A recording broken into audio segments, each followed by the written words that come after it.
Alors, on se voit ce matin pour aborder le sujet des contrats d'assurance, parce que c'est le placement préféré des Français. Un petit instant, juste je partage mon écran et voilà. Il apparaît. Rachel, c'est bon? Oui, oui, c'est bon. Parfait. Parfait. Donc, l'idée, c'est ce placement préféré des Français qui est l'assurance vie. Globalement, les Français en ont non pas un contrat, mais ont plusieurs contrats. Alors, il y a des avantages en tant que Français. En cas de vie, la fiscalité est assez allégée, mais surtout en cas de décès, il y a des possibilités de transférer des avoirs et des avoirs même de manière importante auprès de, auprès des bénéficiaires désignés. Donc effectivement, ce placement préféré des Français, il faut se poser la question de ce qui se passerait. Donc j'ai appelé ma conférence Assurance vie et alia mariage, Pacs ou divorce. Faut-il conserver ces contrats d'assurance vie? Faut-il dans certains cas les conserver? Et donc on va essayer de faire un petit tour d'horizon de ce qu'il est possible de faire. Voilà. Donc, s'interroger sur les conséquences juridiques et fiscales de votre délocalisation. Il est clair que sur les personnes qui sont là, il y en a déjà qui vivent en Israël. Donc, que se passe-t-il vis-à-vis des contrats d'assurance vie français qu'on aurait pu éventuellement conserver? Alors, un petit rappel simplement, d'abord sur les droits de succession. Sont imposés, selon le barème des droits de succession, le patrimoine foncier ou les actifs liquides qui figurent sur des comptes bancaires en France.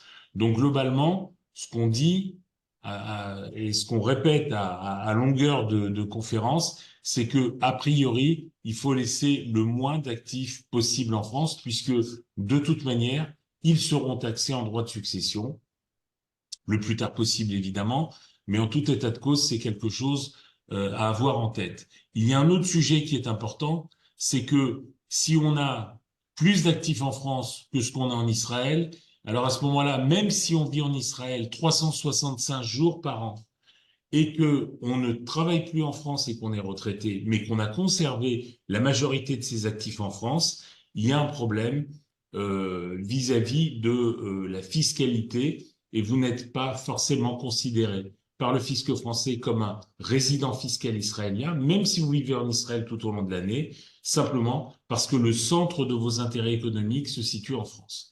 Donc, se pose la question, effectivement, quand on part ou quand on est sur le point de partir, ce qui est le cas donc d'Alain, euh, de savoir si on conserve des biens en France et quels biens.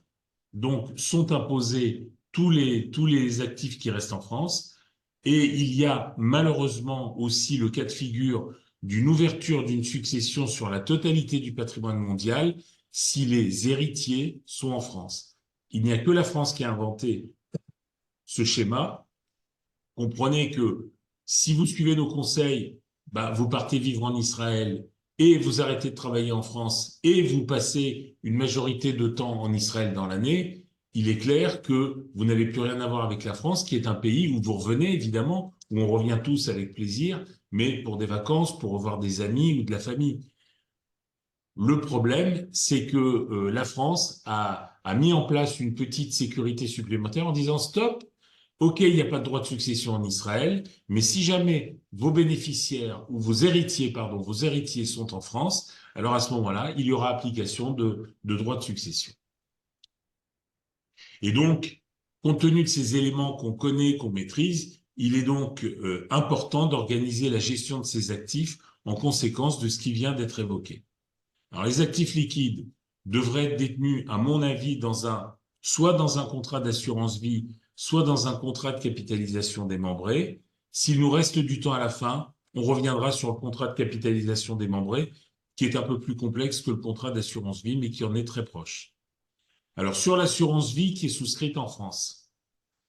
Et forcément, elle a été souscrite en France puisque on a été français des fois depuis la naissance et en tout état de cause une grande majorité de notre vie avant d'avoir fait notre alia.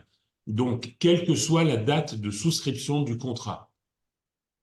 Les prélèvements sociaux non encore réglés sont toujours retenus lors du dénouement du contrat. Donc, quoi qu'il arrive, la fiscalité va s'appliquer en France. Alors, on va parler un petit peu de décès. Il y a deux fiscalités dans l'assurance vie. Il y a la fiscalité en cas de vie. C'est quoi la fiscalité en cas de vie? C'est que j'ai de l'argent sur un contrat d'assurance et je décide que j'en ai besoin et de temps à autre, je fais des prélèvements. Donc, il y a une fiscalité qui s'applique sur les plus-values en France et en Israël. Euh, et puis, il y a la fiscalité en cas de décès qui intéresse beaucoup les clients parce que c'est effectivement autant un placement peut avoir lieu en assurance vie ou dans une banque ou n'importe où sur un fonds qu'on a choisi ou sur un titre qu'on a choisi, autant les avantages de successoraux de l'assurance vie sont uniquement dans l'assurance vie. Donc, dans une grande majorité des cas, les primes ont été versées après le 13 octobre 98 et avant l'âge de 70 ans. Dans ces cas-là, le dénouement en cas de décès dépend de l'article 990I du CGI, que je vais vous présenter ici. Alors, en cas de vie, on va aller très très vite, hein, parce que ça ne présente pas un grand intérêt, mais je vous le dis, sur les anciens contrats souscrits jusqu'au 27 septembre 2017, il y a une fiscalité au-delà de 8 ans sur les retraits qui est de 7,5 en termes de prélèvement libératoire, plus 17,2% de prélèvements sociaux, c'est-à-dire retenez à peu près 25%. Sur les nouveaux contrats, ça c'est Macron qui est venu apporter des petits éléments, on est globalement à 12,8 de prélèvements libératoires si le contrat a moins de 8 ans, et globalement 12,8 également si le contrat a plus de 8 ans, et plus que 150 000 euros, plus 17,2 de prélèvements sociaux, c'est-à-dire 30%. Donc retenez que vos contrats d'assurance vie en France seraient taxés sur les retraits et sur les plus-values qui ont été réalisées à hauteur sur les anciens contrats de 25%, sur les nouveaux de 30%. Comprenez bien qu'il n'y a pas d'intérêt à les conserver en France, parce que si vous effectuez votre placement hors de France pour ne pas subir la fiscalité française, c'est important ce que je vous dis, et hors d'Israël dans les 10 premières années de l'ALIA, pourquoi hors d'Israël? Parce que si vous gagnez de l'argent en Israël avec vos placements, vous allez payer une plus-value. Mais on a une loi qui fonctionne toujours et qui dit que dans les 10 premières années de l'ALIA, on ne paie pas la moindre fiscalité, l'État israélien ne perçoit aucune fiscalité sur les revenus effectués hors Israël. Donc, si vous avez bien compris le schéma, c'est d'essayer de ne pas être en France pour ne pas subir la fiscalité française et de ne pas être en Israël, au moins sur les 10 premières années de l'ALIA. Alors, en cas de décès maintenant, excusez-moi, je coupe. Voilà. En cas de décès, pour les sommes qui ont été versées avant 70 ans sur un contrat d'assurance, on a une exonération totale pour le conjoint survivant. Et on a pour les bénéficiaires que peuvent être les enfants, les petits-enfants, les neveux, les nièces, les frères, les sœurs, les parents ou les amis, on a une exonération de 152 500 euros par bénéficiaire, tout contrat confondu. Il faut savoir que si cette somme venait à dépasser les 152 500 euros jusqu'à 852 500 euros, on serait taxé à 20%.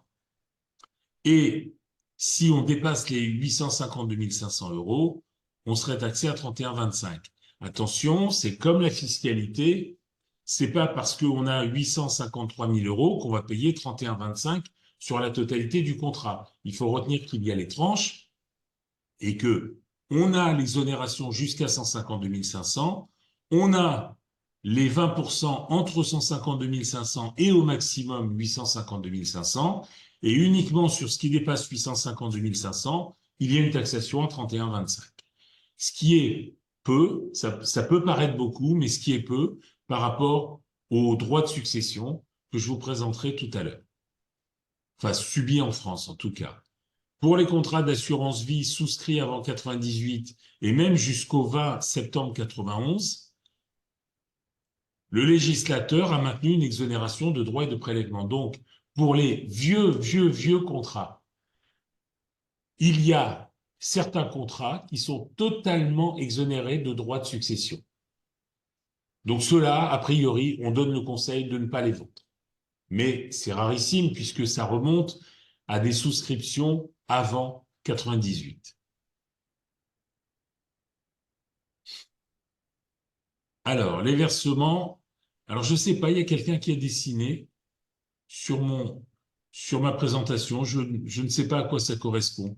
N'en tenez pas compte. Sur les contrats qui ont été souscrits après 70 ans. Désolé pour le téléphone, je ne peux pas le couper. Je reste avec vous. Pour les sommes qui ont été versées après 70 ans, on a une exonération extrêmement minime de 30 500 € qui sont exonérés, toutes personnes confondues. Mais il y a un avantage qui est important, c'est que tout ce qui dépasse de ce qui a été versé est exonéré. Donc même les contrats post-70 ans peuvent présenter un intérêt.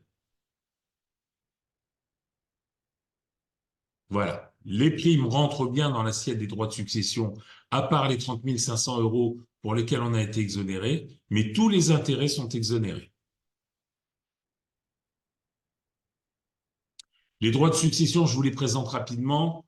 En gros, après l'abattement fixe de 100 000 € par enfant, on a des petites tranches ridicules, 8 000 € qui est taxé à 5%, entre 8 000 et 12 000 €, 10%. Bon, vous avez compris, c'est des toutes petites tranches pour arriver très très vite à une taxation à 20%, entre 15 000 et 552 000.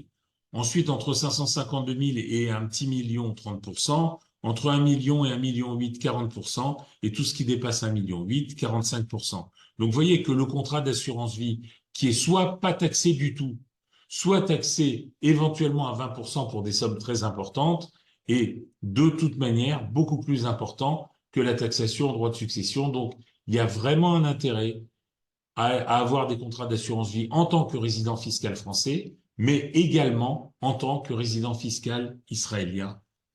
On va l'aborder.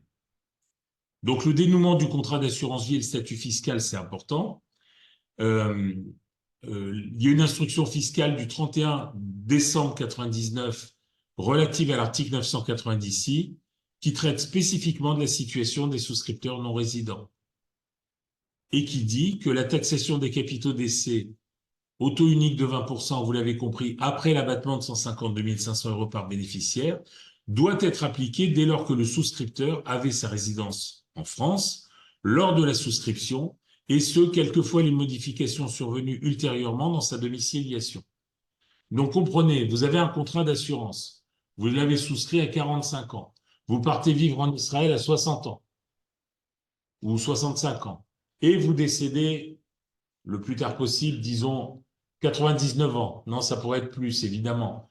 Mais vous avez passé 30 ans, 35 ans, 40 ans en Israël. Comme le contrat a été souscrit en France, la fiscalité française s'appliquera. Donc, j'ai plutôt tendance à dire que il vaut mieux sortir de ces contrats. Et pour déterminer si un contrat relève des dispositions de l'article 990, il y a lieu de se placer à la date de souscription du contrat, tout simplement. Alors, l'article 4b, on ne va pas revenir dessus, mais c'est les 3 critères. C'est pas le contrat d'assurance vie, mais je vous rappelle quand même que c'est important. C'est les personnes qui ont leur foyer en France ou leur lieu de séjour principal. Donc, disons que vous vivez maintenant en Israël. Celles qui exercent en France une activité professionnelle, salariée ou non, à moins qu'elle ne justifie que cette activité y est exercée à titre accessoire. Donc, globalement, vous êtes en Israël et vous êtes retraité. Mais malheureusement, il y a ce 3e point qui est très important et que je rappelle et rappelle et rappelle, c'est le centre des intérêts économiques. Et la difficulté qu'on éprouve avec les différents conseillers juridiques, fiscaux, etc., comptable, d'experts à l'IA, c'est que souvent, on quitte la France, mais on ne sait pas si on va rester en Israël. On a envie d'y aller, mais en même temps, on a peur que la greffe ne prenne pas. Et souvent, on laisse des biens en France et on a l'habitude de les laisser et de continuer à payer une fiscalité française. Ce qui est gênant, parce que ça prend du temps, c'est chronophage, ça coûte de l'argent et surtout, ça peut influer sur votre résidence fiscale qui pourrait être maintenue par la France en France simplement parce que vous y avez laissé le centre de vos intérêts économiques. Donc, dans ce qu'on a coutume d'appeler, nous, les valeurs mobilières ou immobilières, retenez que dans immobile, bah, c'est l'immobilier surtout. Les valeurs immobilières sont immobiles, elles sont figées. Il y a des fondations, il y a des murs, il y a des locataires. Par contre, sur les liquidités, c'est ce qu'on appelle des valeurs mobilières, et c'est des valeurs qui sont mobiles et qui peuvent bouger, qui peuvent changer de destination. Donc, il y a intérêt à ce que, hormis les contrats qui sont totalement exonérés de droits de succession et qui ont été souscrits, ma grand-mère dirait Yahasra, c'est-à-dire il y a très, très, très, très, très longtemps, eh bien, globalement, on peut transférer ces contrats. Je passe très vite là-dessus.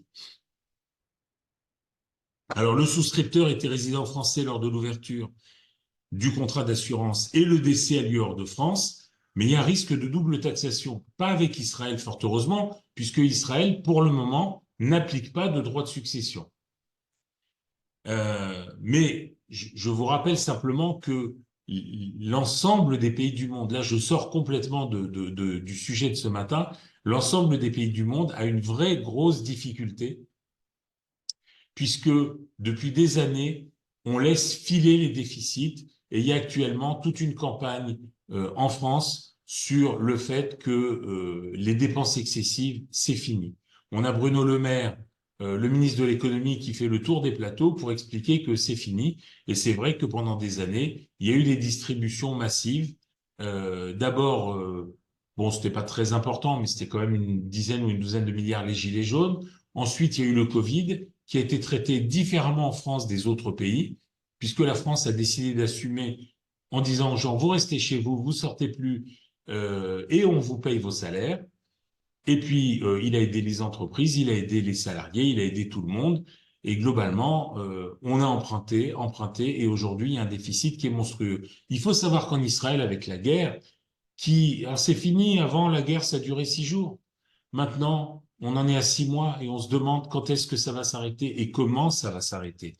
Mais ça coûte beaucoup d'argent et il est possible qu'il y ait des changements juridiques, fiscaux en Israël et que les avantages, notamment les 10 ans d'exonération de l'ALIA, notamment les droits de succession, peut-être, on a des juristes en Israël ou des sénateurs qui sont en train de se poser des questions parce qu'il faut trouver de l'argent. Les guerres, ça coûte extrêmement cher. Voilà. Donc, il n'y a pas de risque de double taxation aujourd'hui, mais ça serait effectivement idiot de continuer à payer une taxation en France. Alors, je vais avancer assez vite sur ces sujets, parce qu'on a beaucoup de choses à se dire. En conclusion, en cas de vie, les rachats continuent d'être taxés en France alors qu'aucune fiscalité ne devrait s'appliquer en tant qu'OLIM. Absence de fiscalité pendant 10 ans en Israël sur les revenus non israéliens. Donc pour moi, c'est clair, net et précis, c'est divorce. On finit, on stoppe, on arrête, on rachète ces contrats d'assurance vie en France. Si on quitte la France pour Israël, il faut absolument les quitter.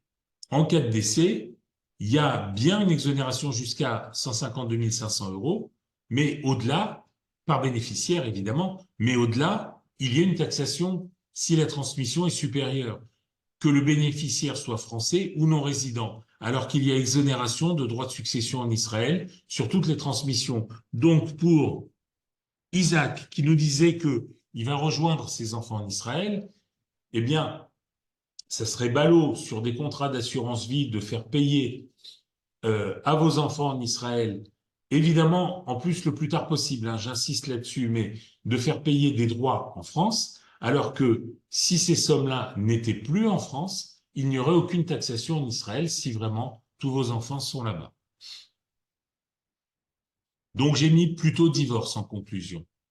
Alors, assurance vie, oui, mais où? Je vais essayer d'aller assez vite ce matin parce que je voudrais pouvoir répondre à toutes vos questions.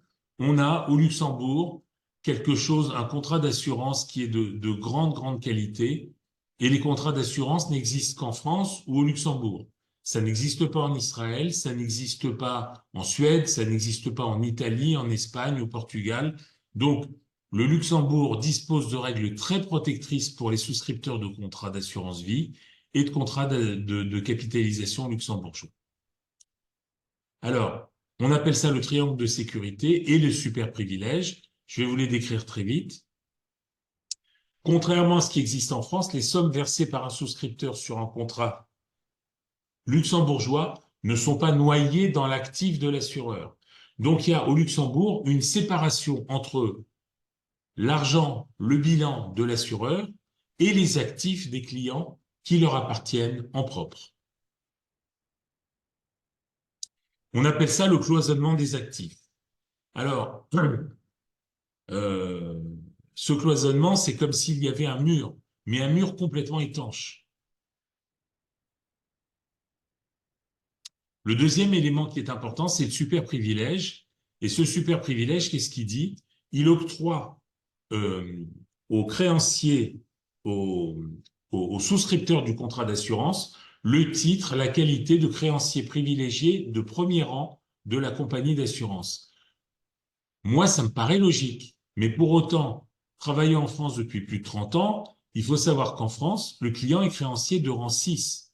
Pourquoi? Parce que la compagnie d'assurance doit d'abord payer l'État, l'URSSAF, les salaires de ses salariés, les caisses de ses salariés, le liquidateur judiciaire, et effectivement, s'il reste de l'argent, eh bien cet argent sera distribué aux bénéficiaires des contrats d'assurance vie. Mais il peut, et il y a des cas de figure où on a déjà eu le cas en France une seule fois de dépôt de bilan d'une compagnie d'assurance, et effectivement, dans ces cas-là, on a un problème. Donc, les compagnies d'assurance se sont regroupées et ont décidé, suite à cet incident qui a eu lieu, de faire une caisse qui a bien, bien augmenté. C'est un mécanisme de solidarité. Et dans cette caisse, on retrouvait à fin 2022 7 milliards d'euros, ce qui est une somme colossale. Mais comme ce qui est garanti, c'est un montant maximal de 70 000 euros par contrat, ça ne représente que 100 000 contrats dans un pays qui en détient des dizaines de millions. Comprenez que ce qui est garanti avec ces 7 milliards d'euros, c'est à peine 0,04% des 1800 milliards déposés en assurance vie. Donc, je ne veux pas être un oiseau de mauvais augure, mais il est possible que cette caisse ne soit pas suffisante et il est possible que certains clients qui aient mis 200, 300, 500 000 euros sur un contrat ne récupèrent pas. Si cette compagnie avait des difficultés, ce qui n'est pas le cas, les compagnies sont solides, mais on ne sait pas ce qui peut se passer. En tout cas, je me dois de vous indiquer ce qui se passerait sur un contrat d'assurance vie en France. Les placements au Luxembourg sont, eux, garantis de manière illimitée par l'État luxembourgeois. Alors, rapidement, la garantie, je sors du contrat d'assurance vie pour vous dire que la garantie maximale des comptes bancaires des actifs déposés en Europe sont de 100 000 euros par personne. Et sur un contrat d'assurance vie, 70 000 euros par personne. Donc il y a une distinction entre je détiens un compte en banque, pardon, et la banque se casse la figure. Donc j'ai quand même une garantie de 100 000 euros statutaire, ce qui, par exemple, ce qu'il n'y a pas en Israël. Il n'y a aucune garantie. L'Europe s'est dotée d'un certain nombre comme ça, de fusibles. c'est 70 000 euros pour un compte bancaire pardon, 100 000 euros pour un compte bancaire et 70 000 euros pour un contrat d'assurance vie. Par contre, la garantie maximale d'un contrat d'assurance vie de droit luxembourgeois, c'est un montant illimité qui est à la fois garanti par l'État luxembourgeois, mais plus que l'État luxembourgeois, ce que j'apprécie, moi, c'est le mécanisme. Et ce mécanisme est très bien décrit par ce triangle, tout ça, où on retrouve l'État tout en haut, avec, pour piloter les compagnies d'assurance et les banques, un bureau qui s'appelle le commissariat aux assurances. Ici, vous avez l'assureur, et ici, vous avez une banque dépositaire. Pourquoi une banque dépositaire? C'est parce qu'au Luxembourg, un assureur n'a pas le droit de conserver les actifs des clients. Donc, il a votre contrat, il peut communiquer avec vous sur, sur les valeurs qui sont présentes dans votre contrat, mais il ne peut pas détenir ces actifs. Ces actifs sont déposés dans une banque dépositaire. Alors, il faut bien comprendre que si l'assureur venait à disparaître, le commissariat aux assurances nommerait un autre assureur qui reprendrait votre contrat avec l'antériorité fiscale, c'est-à-dire la date d'ouverture, et ça serait un transfert qui est permis au Luxembourg. Et il faut se poser aussi donc le dépôt de bilan de l'assureur ne pose aucun problème au Luxembourg. Et il faut comprendre aussi que la banque dépositaire peut elle aussi se casser la figure, elle aussi déposer le bilan. Dans ces cas-là, il faut savoir qu'il y a ce fameux mur, ce fameux cloisonnement dont je vous ai parlé tout à l'heure, qui est très spécifique au Luxembourg, et la banque peut se casser la figure. Il n'en reste pas moins qu'il y a des comptes, les comptes d'Alexandre, les comptes de Rachel, les comptes de Stéphane, sur lesquels il y a des sommes qui sont placées. Et ces sommes, le commissariat aux assurances nomme une banque dépositaire différente, extrêmement solide, et demande, exige que la banque dépositaire qui est en train d'avoir des difficultés transfère les comptes bancaires, donc les comptes bancaires qui représentent les actifs des contrats d'assurance dans une banque extrêmement solide. Donc, vous voyez que ce mécanisme est important. Il est important au Luxembourg et je tiens à vous dire que le Luxembourg ne vend pas d'avions, ne vend pas d'armes, ne vend pas de sous-marins, ne vend pas de centrales nucléaires, ne vend pas de TGV et, sauf erreur de ma part, il n'y a aucune plage au Luxembourg. Donc il faut comprendre que le Luxembourg vit avec une mono-économie qui est l'économie de l'épargne, et l'épargne des clients et des clients non résidents est absolument colossale au Luxembourg parce qu'il y a ces règles archi-protectrices que nous n'avons pas dans le reste de l'Europe. Alors là, c'est un petit peu compliqué, donc je vous demanderai simplement de regarder ici à gauche le contrôle permanent. C'est un reporting trimestriel des actifs représentatifs et la marge de solvabilité. Ça veut dire que le commissariat aux assurances vérifie, non pas tous les ans ou tous les 4 ans, mais tous les 3 mois, les chiffres des banques dépositaires et des compagnies d'assurance pour vérifier trimestre par trimestre que notre argent est toujours en sécurité dans les compagnies d'assurance et dans les banques que nous avons choisies. Très rapidement maintenant, 5 avantages au Luxembourg. D'abord, la neutralité fiscale du contrat.